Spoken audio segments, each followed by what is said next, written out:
Of course, we are suffering a lot like the rest of the world. But starting from Turkey, Turkish economy, we always have our own problems, which differs a little bit from the rest of the world.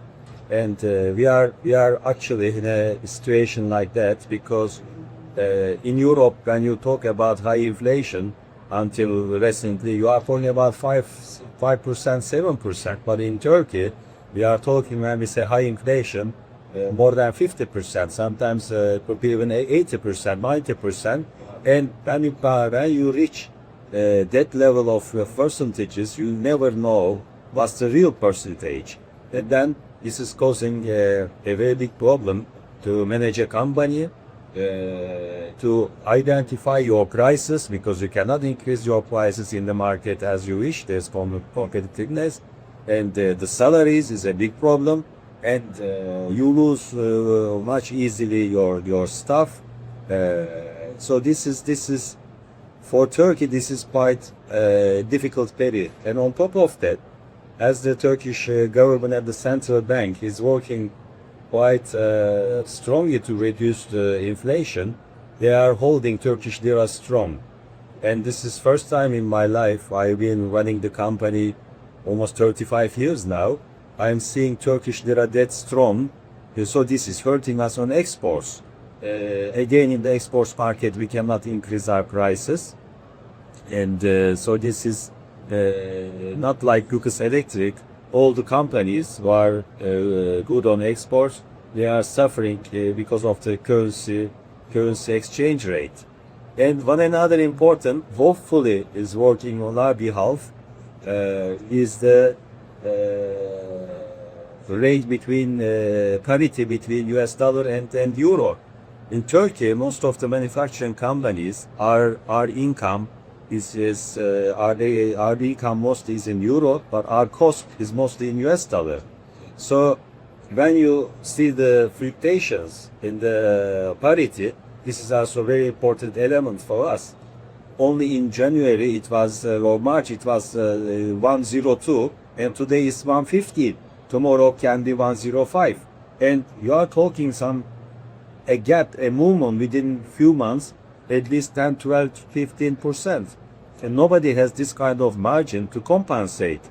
So this is another big difficulty, not just for Turkish. This part is also for Europeans. But in our case, as the cost is mostly in US dollar, this is even bigger problem. Coming to the globally problem from a global point of view, there's also a very difficult period. And the wars around the world, the American changes in American economy and the decisions, these are all affecting the whole global economy very badly. But I believe the more important for Turkish, and I believe this should be valid also for Europeans or many countries, is the anxiety, because we don't know the future. That's the problem. Today, when I was having my breakfast at the hotel, there were two TVs, one on the right, one on the left. On the right one, there was an article, and it was no sound, but I could read. It was one was CNN, the other one is CNBC, I guess. The headline was saying that Israeli said that they could attack Iran anytime, and they even don't need to ask permission to anyone to do so. And the other television is amazing, a different channel, was like almost a response to that. And Iranians were saying that their missiles are ready to attack all American bases in Europe, so which we also have one in Turkey. So we are living in a world like this. So I think anxiety is the biggest issue for all of us, for our children, for the future of the companies, but more for our families. I think these are the tough days we are going through.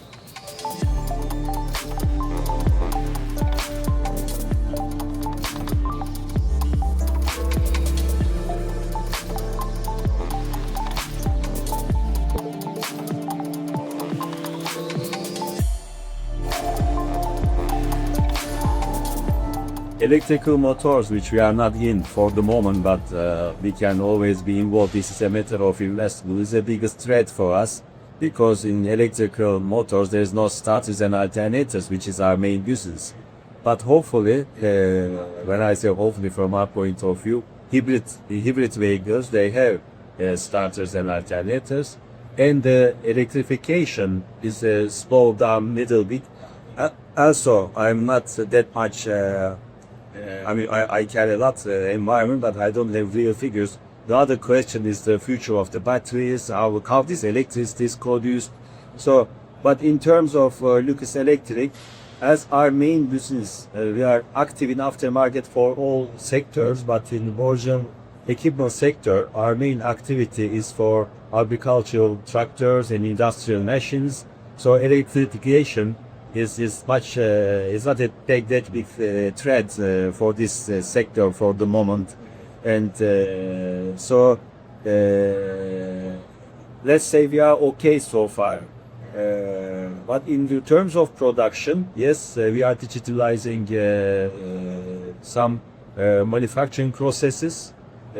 Although it's not easy because as we make very specific products with small volumes for niche markets, there are many components which we have to make ourselves in-house. It's not easy to find subcontractors. So this is also an obstacle in front of us to use, let's say, robots or AI in manufacturing. But we are trying to digitalize the processes.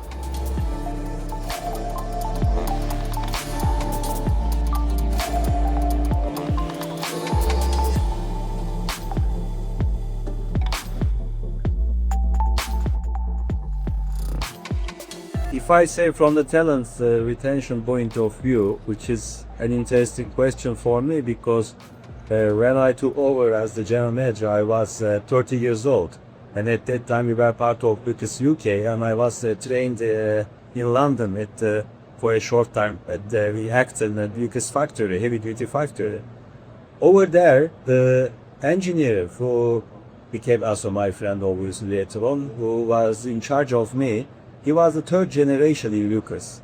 So his father was retired from Lucas, his grandfather was retired from Lucas, from the same factory, and he finally retired from Lucas. When I came back, and as I count also a lot to humanism, and I believe in people and education, I changed most of the staff and recruited young people, and now after 30 years, almost all of them are still working together with us.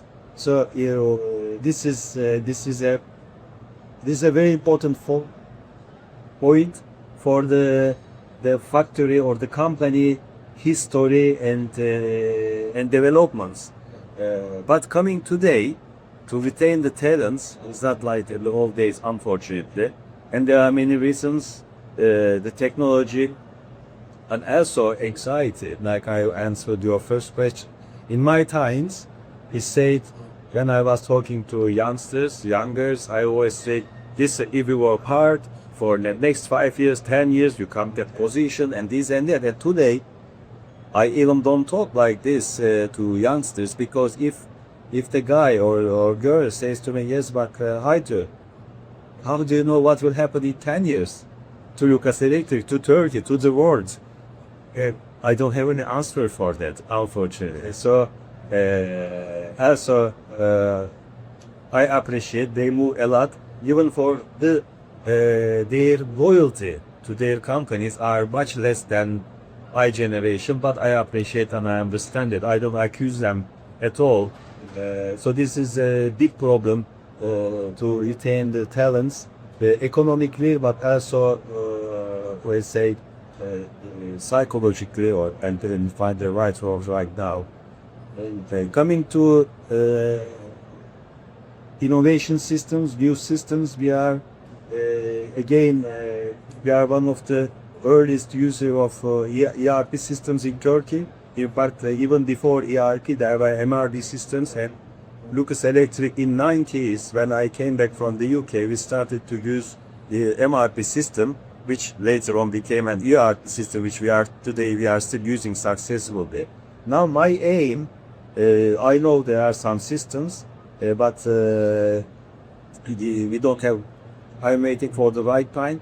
Is there to marry our ERP systems with AI-based systems, so that you can all the outputs of the system can be analyzed by a artificial intelligence platform to get the better results. I know there are many companies working on that. Today, because of world economical problems and property economy, we are those focused, unfortunately, day-to-day problems.